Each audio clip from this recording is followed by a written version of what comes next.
മരിയമ്മാട്ടിൻ്റെ പുതിയൊരു വീഡിയോയിലേക്ക് സ്വാഗതം. ഗുഡ് മോർണിംഗ് ചേട്ടാ. Good morning. ഞാൻ പുതിയതായിട്ടൊരു പെണ്ണായെ വളർത്തുന്നുണ്ട്. അതിൻ്റെ കാര്യങ്ങളൊക്കെ ഒന്ന് പറഞ്ഞു തരാമോ? അതിൻ്റെ വളർത്തുന്നത് എങ്ങനെയാണ്, അതിൻ്റെ പ്രസവ രീതികൾ എങ്ങനെയാണ്, ഒന്ന് എനിക്ക് വിശദമാക്കി തരാമോ? സമയമുണ്ടാവോ? പിന്നെന്താ, നമുക്ക് ചെയ്യാവുന്നല്ലോ, നല്ല കാര്യങ്ങളല്ലേ. മറ്റുള്ളവരോട് അറിയത് കാണാത്ത ആൾക്കാർക്ക് നമുക്ക് പറഞ്ഞു കൊടുക്കാൻ ബാധ്യസ്ഥരാണല്ലോ നമ്മൾ. താങ്ക് യു ചേട്ടാ. ഞാൻ ചേട്ടൻ്റെ വീഡിയോസൊക്കെ കാണാറുണ്ട്. ഓക്കെ. ഫേസ്ബുക്കിലും ഇൻസ്റ്റാഗ്രാമിലും ഒക്കെ. ഓക്കെ. എന്താ നിങ്ങൾക്ക് അറിയേണ്ടത്?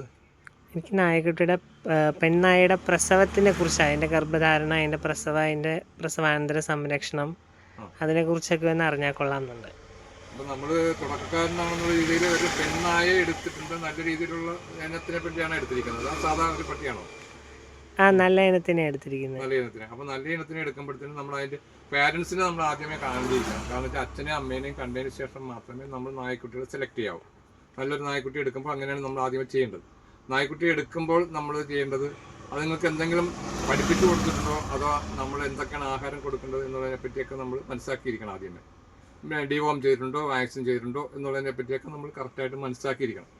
ഇത് ചെയ്തിട്ടില്ല എന്നുണ്ടെങ്കിൽ നമ്മൾ തുടക്കക്കാരെന്നുള്ള രീതിയിൽ ആദ്യമേ നടക്കുന്നത്, നമ്മളൊരു നായ്ക്കുട്ടിയെ എടുത്തു കഴിഞ്ഞാൽ, അല്ലെങ്കിൽ ഒരു നായ്ക്കുട്ടിയുടെ വളർച്ചയെക്കുറിച്ചാണ് നമ്മൾ പറയാൻ പോകുന്നതെങ്കിൽ, ആ നായ്ക്കുട്ടിയെ ഒരു വളർച്ച എത്തുക എന്ന് പറയുന്നത് അവൻ്റെ 12 മാസം എന്നുള്ളതാണ് പറയുന്നത്. 12 മാസം എന്ന് പറയുമ്പോൾ ഒരു നായ്ക്കുട്ടി അമ്മയുടെ ഗർഭപാത്രത്തിൽ നിന്ന് പുറത്തേക്ക് വരുമ്പോൾ അതിന് ഒരു മനുഷ്യായുസിൻ്റെ 15 വർഷമാണ് അവൻ്റെ ആദ്യത്തെ ഒരു ഇത്. അപ്പോൾ നമുക്ക് അവൻ്റെ ഫസ്റ്റ് എന്ന് പറയുമ്പോൾ 15 വർഷം, രണ്ടാമത്തെ ഒരു വർഷം എന്ന് പറയുന്നത് അവന് 9 മാസമാണ്, 9 വർഷമാണ്. 9 വർഷം എന്ന് പറയുമ്പോൾ 15 9 24 വയസ്സ്, രണ്ടാം വർഷം. അപ്പോഴാണ് നമ്മൾ അവർക്ക് ഫസ്റ്റ് ചൂട് കാണിക്കുകയും ആ സമയത്ത് നമ്മൾ ഇണചേർക്കാൻ പാടില്ല. രണ്ടാമത്തെ സമയങ്ങളിലായിരിക്കണം നമ്മൾ ഇണചേർക്കേണ്ടത്. ഇണചേർക്കുക എന്ന് പറയുന്നത് ഒരു നായ്ക്കുട്ടിയെ ഇണചേർക്കുന്നതിന് മുൻപായിട്ട് അവരുടെ മതിലക്ഷണങ്ങൾ കാണിക്കും. മതിലക്ഷണങ്ങൾ കാണിച്ചു കഴിഞ്ഞാൽ അത് 13-14 ദിവസം വരെയൊക്കെ ആയിരിക്കും മതിലക്ഷണങ്ങൾ കാണിച്ചിരിക്കുന്നത്. അപ്പോൾ ഫസ്റ്റിലെ നമ്മൾ ചെയ്യേണ്ടത് 9 ദിവസം മുതൽ 11-13 ദിവസങ്ങളിലാണ് ഇണചേർക്കേണ്ടത്. ഈ ഇണചേർക്കുന്ന സമയങ്ങളിൽ നമ്മൾ ശരിക്കും ഡീവോമിങ് എല്ലാം ചെയ്ത് കഴിഞ്ഞതിന് ശേഷം മാത്രമേ ഇണചേർക്കാൻ കൊണ്ടുപോകാവൂ. ഇപ്പോൾ ഹീറ്റായി അന്ന് തന്നെ ഡിവോം ചെയ്യാം. അതിനുശേഷം നമ്മൾ മെയിൻ നായ എവിടെ ഉണ്ടെന്നതിനെ പറ്റി നമ്മൾ അന്വേഷിച്ചിട്ട് അവിടെ കൊണ്ടുപോയാണ് നമ്മൾ ചെയ്യേണ്ടത്. വീട്ടിൽ കൊണ്ടുവന്നവർ ചെയ്യത്തില്ല. അങ്ങനെയുള്ള സന്ദർഭങ്ങളിൽ നമ്മൾ അതിനെപ്പറ്റി കൃത്യമായി ആലോചിച്ച് നല്ല നായ എവിടെ നിൽക്കുന്നു എന്നുള്ളതിനെപ്പറ്റി നോക്കിയതിന് ശേഷം മാത്രമേ നമ്മൾ കൊണ്ടുപോകാവൂ. അതിനുശേഷം നമ്മൾ ഗർഭധാരണം 9 ദിവസങ്ങളാകുമ്പോഴത്തേക്ക് ഇണയേരാം, 11 ദിവസമാകുമ്പോൾ ഇണയേരാം, 13ാമത്തെ ദിവസമാകുമ്പോൾ ഇണയേരാം. ചിലപ്പോൾ ലോങ് ഹീറ്റിംഗ് ആയിരിക്കാം, അല്ലെങ്കിൽ ഷോർട്ടായിരിക്കും. അതുകൊണ്ടാണ് ഈ ദിവസങ്ങൾ നമ്മൾ ശ്രദ്ധിക്കണമെന്ന് പറയാനുള്ള കാര്യം. ഇണയേർത്ത് കഴിഞ്ഞാൽ നമ്മൾ സാധാ ആഹാരങ്ങൾ കൊടുക്കേണ്ടിരുന്നാൽ മതി. വൈറ്റമിൻസ് മാത്രം കൊടുക്കുക, കാൽസ്യങ്ങളൊന്നും വലുതായിട്ട് കയറ്റണ്ട.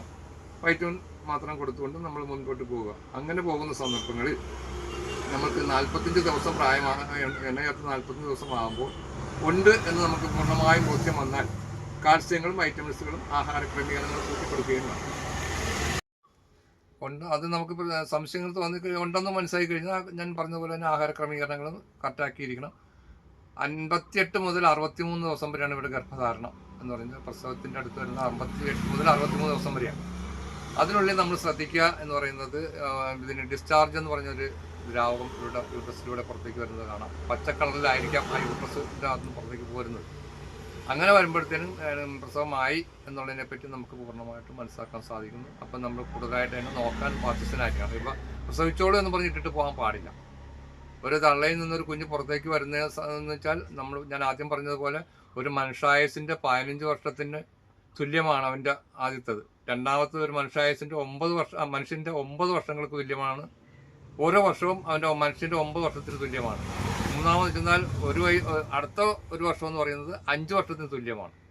അങ്ങനെയാണ് ആ പട്ടിയുടെ പ്രായങ്ങൾ നമ്മൾ കണക്കാക്കുന്നത്. അപ്പോൾ ആ കുഞ്ഞ് പുറത്തേക്ക് വരുമ്പോൾ നമ്മൾ ശ്രദ്ധിക്കേണ്ടത് തലയാണോ വാലാണോ വരുന്നതിനെ പറ്റി നമ്മൾ ശ്രദ്ധിക്കണം. വാലാണ് വരുന്നതെങ്കിൽ നമ്മൾ ശ്രദ്ധിക്കേണ്ടതായിട്ട് ഒരുപാട് കാര്യങ്ങൾ, ചിലപ്പോൾ സ്റ്റക്കായി പോകാം.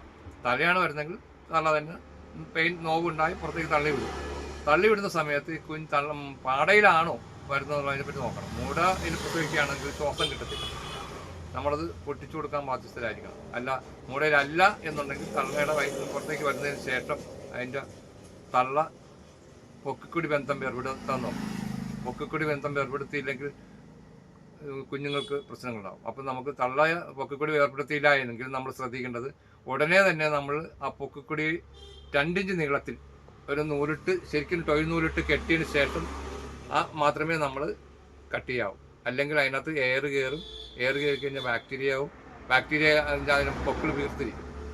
അതുപോലെ തന്നെ അപ്പം തന്നെ നമ്മൾ തള്ള തുടച്ചു കൊടുത്തില്ല എന്നെങ്കിൽ നമ്മുടെ ഉള്ളം കയ്യിലെടുക്കുക, വെട്ടിക്കുട്ടി ഉള്ളം കയ്യിലെടുത്തതിന് ശേഷം വെളുത്തൊരു തുണി കൊണ്ട് ആദ്യം മൂക്ക് പിഴിഞ്ഞ് കളഞ്ഞ് വാലൊന്ന് മേപ്പോട്ട് തുടച്ചു കൊടുക്കുമ്പോൾ കുഞ്ഞ് കാറാൻ തുടങ്ങും. കരച്ചിലാക്കുമ്പോൾ തള്ള ചാടി വീഴും. അങ്ങനെ വരുമ്പോഴത്തെ ആ കുഞ്ഞിനെ തള്ള ചാടിയെടുത്ത് വീണ്ടും തക്കി തുടച്ച് റെഡിയാക്കി കൊടുക്കും. നമ്മൾ മനുഷ്യ കുഞ്ഞുങ്ങളെ കുളിപ്പിച്ച് ഉണക്കിയെടുക്കുന്നത് പോലെ 5 മിനിറ്റ് കൊണ്ട് ആ കുഞ്ഞിൻ്റെ ശരീരം ഉണങ്ങാൻ തുടങ്ങും. വെള്ളമെല്ലാം മാറി ഉണങ്ങി വരും. അടുത്ത പെയിൻ അടുത്തുണ്ടാകുകയാണ് തള്ളയ്ക്ക്. പെയിൻ ഉണ്ടാകുമ്പോൾ നമ്മൾ ഈ കുഞ്ഞിനെ തുടച്ച് മാറ്റി വെച്ചതിന് ശേഷം അടുത്ത പെയിൻ പ്രസവിച്ചില്ല എങ്കിൽ ഈ കുഞ്ഞിന് നമ്മൾ ആ നിപ്പിളെ പിടിപ്പിക്കുക. കുഞ്ഞ് നിപ്പിളയിൽ നിന്ന് പിടിച്ച് പാൽ വലിക്കാൻ തുടങ്ങുന്ന സമയം പെയിൻ വീണ്ടും കൂടുന്നു. അപ്പോൾ നമ്മൾ ഈ കുഞ്ഞിനെ മാറ്റിക്കൊണ്ട് അടുത്ത പ്രസവത്തോട് ഉള്ള കുഞ്ഞിനെ ശ്രദ്ധിക്കാൻ നോക്കും. അതിനെ ഇതുപോലെ തന്നെ തുടച്ച് റെഡിയാക്കി കൊടുത്തിട്ട് തള്ളയ്ക്ക് ചെറു ചൂട് പാലോ അല്ലെങ്കിൽ ചെറു ചൂട് വെള്ളമോ കൊടുത്തു കഴിഞ്ഞാൽ ഒന്നും കൂടി ഹീറ്റായി കിട്ടും. ഈ തള്ളയെ പ്രസവം കഴിഞ്ഞാൽ ഉടനെ തള്ളേനെ കംപ്ലീറ്റ് തുടച്ചെടുക്കുകയും കൂടി വേണം. എന്നിട്ടേ നിപ്പിളെ പിടിപ്പിക്കാവും. അഴുക്കളോട് കൂടി നിപ്പിളെ പിടിപ്പിക്കാൻ പാടില്ല. അങ്ങനെ നിപ്പിളെ പിടിപ്പിച്ച് കഴിഞ്ഞാൽ സംഭവിക്കുന്നത് കുറച്ച് കഴിയുമ്പോഴത്തേന് ഇതിൻ്റെ അഴുക്കുകളെല്ലാം വയറ്റിൽ ചെന്ന് കഴിയുമ്പോഴത്തേന് പങ്കൽ പോലുള്ള അസുഖങ്ങൾ ഉണ്ടാകാൻ സാധ്യതയുണ്ടാകും. അപ്പോൾ നീറ്റായിട്ട് നമ്മളെപ്പോഴും ബെറ്റാഡിനോ അങ്ങനെ എന്തെങ്കിലും കൂടെ തുടച്ച് റെഡിയാക്കിയിട്ട് പൊട്ടാസ്യം പെർമാഗ്നേറ്റ് വെള്ളത്തിൽ കലക്കിയെടുത്തിട്ട് തുടച്ച് കൊടുക്കാൻ നിപ്പിളുകളെല്ലാം അങ്ങനെ കഴിഞ്ഞ ശേഷം നിപ്പിളെ പിടിപ്പിച്ച് എല്ലാ കുഞ്ഞുങ്ങളെയും നിപ്പിളെ പിടിപ്പിക്കാം പ്രസവം കഴിഞ്ഞാൽ. അതിനുശേഷം നമ്മൾ തള്ളയ്ക്ക് പനി ഉണ്ടാകാതിരിക്കാനായിട്ട് ആൻറ്റിബയോട്ടിക് എന്തെങ്കിലും കൊടുക്കേണ്ടതായിട്ട് വരും. ആൻറ്റിബയോട്ടിക് എന്ന് വെച്ചാൽ മോക്സിക്കാവ് എന്നുള്ള ടാബ്ലറ്റാണ് സാധാരണ ഡോക്ടറോട് ചോദിച്ചിട്ട് കൊടുക്കുക. അതായത് ഏത് കൊടുക്കണമെന്ന് ഡോക്ടറോട് കൂടി ചോദിക്കാം. അപ്പോൾ ഞാൻ പറഞ്ഞത് കൊടുക്കണമെന്നില്ല. അതെന്ത് വെയിറ്റിനനുസരിച്ചാണ് ആ ടാബ്ലറ്റ് കൊടുക്കുന്നത്. 3 ദിവസം കൊടുക്കുകയും വേണം. അതുപോലെ തന്നെ കുഞ്ഞുങ്ങൾക്കും അതിന് ഡ്രോപ്സ് കൊടുക്കുകയും കൂടി വേണം. ഈ തള്ളയ്ക്ക് കൊടുക്കുന്നതനുസരിച്ച് ആൻറ്റിബയോട്ടിക് കുഞ്ഞുങ്ങൾക്കും കൊടുക്കണം. കുഞ്ഞുങ്ങൾക്ക് കൊടുക്കുമ്പോൾ കുഞ്ഞുങ്ങൾക്ക് വൈറ്റമിൻ ഡ്രോപ്സും കൂടി കൊടുത്തിരിക്കണം. Antibiotic കൊടുക്കുന്നതുകൊണ്ട് തള്ളയ്ക്കും vitamin കൊടുത്തിരിക്കണം. അങ്ങനെ തള്ളയുടെ 3 ദിവസം കൊണ്ട് തള്ളയുടെ പാല് കറക്റ്റായിട്ട് വരുള്ളൂ. അതുവരെയും തള്ളയ്ക്ക് പാല് ഉണ്ടോ ഇല്ലെന്നുള്ളതിനെ പിന്നെ നമുക്ക് അറിയാൻ പറ്റില്ല. കുഞ്ഞുങ്ങളെല്ലാം കുടിച്ച് വയറ് നിറഞ്ഞ് മാറി കിടക്കുമ്പോൾ അറിയാം തള്ളയ്ക്ക് പാലുണ്ടെന്നുള്ളത്. പിന്നെ തള്ളയ്ക്ക് നമ്മൾ ശ്രദ്ധിക്കേണ്ടത് കൂടുതലായിട്ട് ആഹാരങ്ങൾ കൊടുത്ത് ക്രമീകരിക്കണം. ഇത് കൂടുതൽ മറിവെള്ള തിന്നിട്ടുണ്ടെങ്കിൽ പ്രസവിച്ച് കഴിയുമ്പോൾ പൊക്കിക്കൊടി തള്ള തന്നെ കട്ട് ചെയ്ത് മറിവെള്ള കഴിച്ച ഒരു മരുന്നാണ്. അത് കൂടുതൽ കഴിപ്പിക്കാൻ പാടില്ല. കൂടുതൽ കഴിപ്പിച്ച് കഴിഞ്ഞാൽ ദഹനത്തിന് പ്രശ്നം ഉണ്ടാകും. അപ്പോൾ 2-3 ദിവസം കഴിഞ്ഞാൽ ആഹാരം എടുക്കാൻ തള്ള ശ്രമിക്കുകയുള്ളൂ. അത് നമ്മളൊന്ന് കട്ട് ചെയ്താൽ തള്ള ക്ലീനായിട്ട് എല്ലാ കാര്യങ്ങളും നടത്തി കിട്ടും. പിന്നെ നമ്മൾ ശ്രദ്ധിക്കേണ്ടത് കുഞ്ഞിൻ്റെ കാര്യമാണ്. കുഞ്ഞുങ്ങൾക്ക് വൈറ്റമിൻ ഡ്രോപ്സ് കണ്ടിന്യൂ ചെയ്തുകൊണ്ടിരിക്കുക. 15 ദിവസം ആകുമ്പോഴത്തേക്കും ചെറിയ കുട്ടികളാണെങ്കിൽ ഒരു 20 ദിവസം ആകുമ്പോൾ വിരയ്ക്ക് മരുന്ന് കൊടുക്കുക. വലിയ കുട്ടികളാണെങ്കിൽ 15 ദിവസം ആകുമ്പോൾ വിരയ്ക്ക് മരുന്ന് കൊടുക്കുക. ഈ 15 ദിവസം കഴിഞ്ഞ് വിരയ്ക്ക് മരുന്ന് കൊടുക്കുമ്പോൾ നമ്മൾ അവർക്ക് ചെറുതായിട്ട് ഡ്രോപ്പുകൾ കൊടുക്കും, വൈറ്റമിൻസ് കൊടുക്കുന്നു. അതിൻ്റെ കൂടെ തന്നെ നമ്മൾ സെർലാക്കിൻ്റെ പപ്പി സ്റ്റാർട്ടർ, ഇത് കണ്ട ഈ പപ്പി സ്റ്റാർട്ടർ എന്ന് പറഞ്ഞ സാധനം കിട്ടും. അത് പെറ്റ് ഷോപ്പുകളിൽ നിന്ന് മേടിച്ച് കഴിഞ്ഞിട്ട് നമ്മൾ ചെറു ചൂടുവെള്ളത്തിൽ ഇത് റെഡിയാക്കി എടുത്തിട്ട് കുഞ്ഞുങ്ങളെ നക്കിച്ച് പഠിപ്പിക്കാൻ തുടങ്ങണം. അങ്ങനെ എല്ലാ കുഞ്ഞുങ്ങൾക്കും കൊടുത്ത് മിച്ചം വരുന്നത് തള്ളയ്ക്ക് കൊടുക്കണം. അപ്പോൾ അകത്ത് വെച്ചേക്കാൻ പാടില്ല. അതിനകത്ത് ബാക്ടീരിയ പങ്കലൊക്കെ മാറി. അത് വരാതിരിക്കാൻ നമ്മൾ രണ്ടാമത് ചെയ്യണം. അതുപോലെ തന്നെ പൂച്ചകൾക്കും കൊടുക്കാം. പൂച്ചകൾക്കെന്ന് വെച്ചാൽ ഇത് തന്നെയാണ് സംഭവം. പൂച്ചകൾക്കുള്ളതാണിത്. ജനിച്ചൊരു 15-ാമത്തെ ദിവസം തൊട്ട് പൂച്ചകൾക്ക് ഇതുപോലെ തന്നെ കൊടുക്കാം. പക്ഷേ പൂച്ചകൾ 1 വർഷത്തിൽ 4 പ്രസവം പ്രസവിക്കും. നായ്ക്കൾ 1 വർഷത്തിൽ 2 പ്രസവം പ്രസവിക്കത്തുള്ളൂ. എല്ലാ 2-ാം മാസം 3-ാം മാസം ആകുമ്പോഴത്തേനും പൂച്ചകൾ പ്രസവിക്കും. പട്ടികൾക്ക് 1 വർഷത്തിൽ 2 വെച്ചാൽ 6 മാസം. ഒരു പ്രസവം കഴിഞ്ഞാൽ 6 മാസത്തിലാണ് പിന്നെ അടുത്ത ഇതാകുന്നത്. നായ്ക്കളെ എന്ന് വെച്ചാൽ 2 വർഷത്തിൽ 3 പ്രസവം എന്നാണ് KCIയുടെ ആൾക്കാർ പറഞ്ഞിരിക്കുന്നത്. കണ്ടിന്യൂ ഓരോ വർഷത്തിൽ 2 എണ്ണം വെച്ചെടുക്കാൻ പാടില്ല. അപ്പോൾ അങ്ങനെയുള്ള ഒരു കാര്യങ്ങൾ നമ്മൾ ശ്രദ്ധിച്ചു കഴിഞ്ഞാൽ കുഞ്ഞുങ്ങൾക്ക് ആഹാരം വൈറ്റമിൻസ് കൊടുക്കുന്നു, സെർലാക്ക് കൊടുക്കുന്നു, അതിനോടൊപ്പം തന്നെ വിരമരുന്ന് കൊടുക്കുന്നു. 2-ാമത്തെ വിരമരുന്ന് 25 ദിവസം പ്രായമാകുമ്പോൾ കൊടുക്കുക. 3-ാമത്തെ വിരമരുന്ന് 35 ദിവസം പ്രായമാകുമ്പോൾ കൊടുക്കുക. അപ്പോൾ നമ്മുടെ ഡോഗ് ഫുഡുകൾ റോൾക്കാൻ്റെ സ്റ്റാർട്ടറോ ഫോക്കസിൻ്റെ സ്റ്റാർട്ടറോ അങ്ങനെയുള്ള സാധനങ്ങൾ ആദ്യം കൊടുത്ത് എപ്പോഴും കൊണ്ടുവരിക. 45 ദിവസം പ്രായമാകുമ്പോൾ ഫസ്റ്റ് വാക്സിൻ നമ്മൾ കൊടുത്തിരിക്കണം. പപ്പി DP എന്നുള്ള വാക്സിൻ ആയിരിക്കണം. ഡിസ്റ്റംബർ ഹെപ്പറ്റൈറ്റിസ് പാറോ എന്നുള്ള ഒരു വാക്സിനുണ്ട്. അത് മേടിച്ച് നമ്മൾ ഡോക്ടറെ കൊണ്ടുവന്ന് വാക്സിൻ എടുക്കുക, അല്ലെങ്കിൽ ഡോക്ടറെ വിളിച്ച് വരുത്തി വാക്സിൻ എടുക്കുകയോ ചെയ്യുക.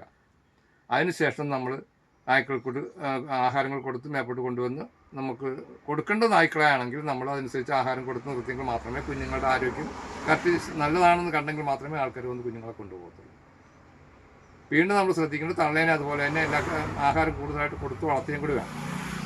ഇത്രയും കാര്യങ്ങൾ നമ്മൾ ശ്രദ്ധിച്ചു കഴിഞ്ഞാൽ കുഞ്ഞുങ്ങളെ നമുക്ക് പൂർണ്ണമായിട്ടും വളർത്തിയെടുക്കാം. തള്ള നല്ല സൂപ്പറായിട്ട് വരികയും ചെയ്യും. മറ്റു കാര്യങ്ങളൊക്കെ നമുക്ക് അടുത്ത വീഡിയോയിൽ പോരെ. താങ്ക് യു ഏട്ടാ, ഇത്രയും കാര്യങ്ങൾ പറഞ്ഞു തന്നതിന് നന്ദി. ഓക്കെ.